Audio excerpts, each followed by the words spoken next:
was the first time that we had any information at all on any help that may be available, and you came in and explained to us what could happen, and we started to take up on what you told us and start the process of doing something about it, because we needed help at that time after what we'd been through in the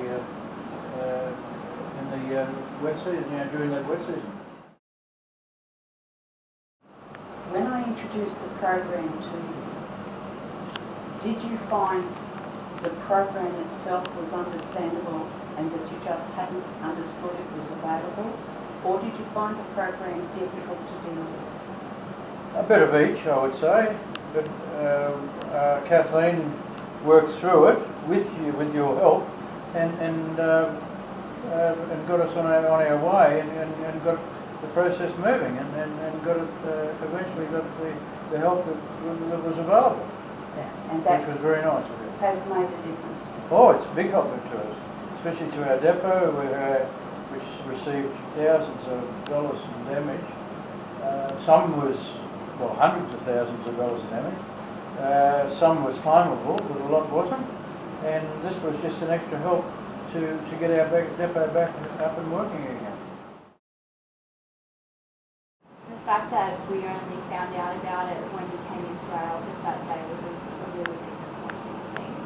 I mean, there was so much widespread devastation across our region, and so many operators like ourselves have sustained so much damage that we're just all trying to recover. And as Rod said, we still are now. I think it was disappointing that we didn't have any communication or any knowledge of it prior to your visit. Once you came in and introduced that program to us, obviously we were happy to get on board because it meant some support for our business during that time. The paperwork itself was probably, if it was up to Rod and Nadia to have to do that on their own, probably would have been a little bit difficult for them. Just the wording and the requirements and everything like that. Having someone younger and working with yourself, obviously knowing what they're looking for and what we're able to apply for and everything like that did make the process a little smoother. And being able to put it all together in such a professional way and get it to them the way they wanted it was really, beneficial to them as well. I think without that, they may have applied for it without, knowing exactly what the limitations were, and then not getting it when they obviously could have and did apply for it under the correct, outlines and receive that funding. So I think that the assistance you gave us was measurable. We wouldn't have been able to do it without Well, it you. wouldn't have happened. I don't think there was any more that you could have done for us. I think we're very grateful for what you've done. Thank you very much. Yasi hit our district on the 2nd of February 2011, and shortly after then, I, not knowing, decided to canvass people in the district to start up something similar to a men's shed.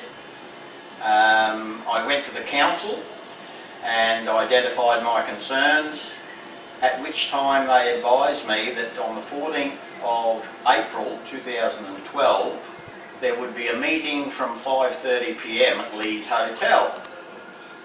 I attended there, and there were 3 like-minded bodies or groups of men, in addition to Mr. Mike Williams and Mr. Daniel Hyden, who were the community development officers currently contracted to the council to assist with the rebuilding after Yasi.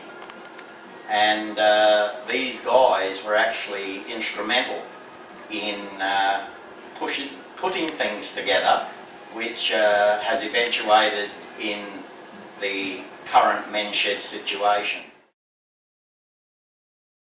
The men's shed situation originally developed to cater for men's health, and as we've found in the 4 years we've been operating, that yes, we have been able to help the ageing guys in the community, but we've also been able to pass on skills that we learned as young fellas to the other young people in the community, and the men's shed has involved themselves in mentoring schoolboys, looking after juvenile offenders who have been awarded time to serve by the courts with a not-for-profit organisation, and also now, currently in 2015, involved in the federal government's program Work for the Dole.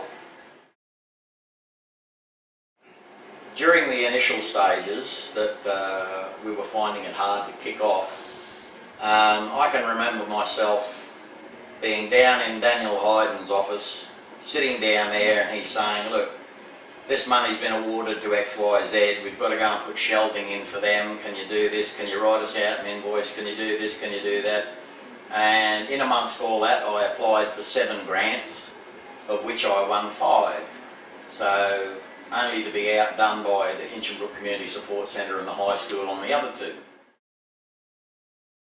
Well, I mean, you'd go and ask viable questions that I thought were relevant for the particular issues that we had, and nobody could give me a positive answer.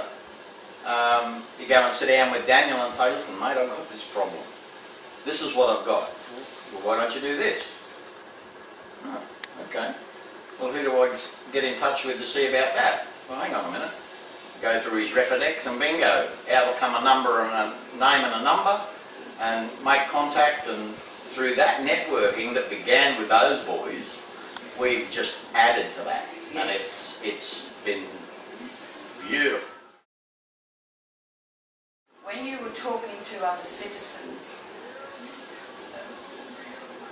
not referring to Daniel or Mike Webster, and you were asking them questions, they were not understanding. Sorry, I can't help you. I don't know. They weren't informed. Yeah. Right? I mean, let's face it, with the internet and things nowadays, for somebody who was in a position in council to be able to go onto the internet, source the information through government organisations and afford you that knowledge, which was part of their portfolio in council, you know, it's just one of those things that's beyond me. People come in from outside to assist us, and they break a leg, bend over backwards, and get the job done. I'd have to say, on reflection, that the 12 months following Cyclone Yasi was the most difficult 12 months of my life, without a doubt. And actually, this year is the 5 years since Cyclone Yasi, and I think on reflection, there's going to be a lot of people who look back and say we've come a very long way since we woke up the next day and we surveyed the landscape and what had happened to the infrastructure, both public and private, both built and natural, and we certainly have come a long way. I just have to say that the work of those 2 development officers was really critical after Cyclone Yasi because of the magnitude of the event, how significant it was. We not only had a Category 5 cyclone with extraordinary winds and damage to, as I said before, the built environment and the natural environment. We just had very extensive damage to our support services, whether it was roads, whether it was electricity network. And then after a while we had those development officers come in under this program, and by that time, you know, things had started to be, the lights were back on and the flooding had gone away and that sort of stuff. But what we found was our community was tired. Yes. Our community was fatigued. Yes. And the normal functions of our volunteer organisations, of those people in the community who show leadership, They were dealing with the insurance companies, they were replanting, they were doing the things around their homes and around their businesses that they needed to do after such a big event.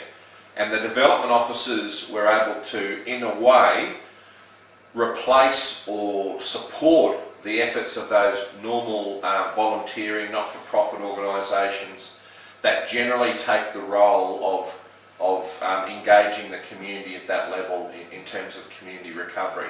So those development officers were able to organise the sausage sizzles. They were able to organise that community meeting. They were able to organise and sometimes support financially those initiatives in the community that needed to happen to sort of get the community to focus on recovering and getting over the traumatic experience that they had. And that's the key role that I saw those development officers playing.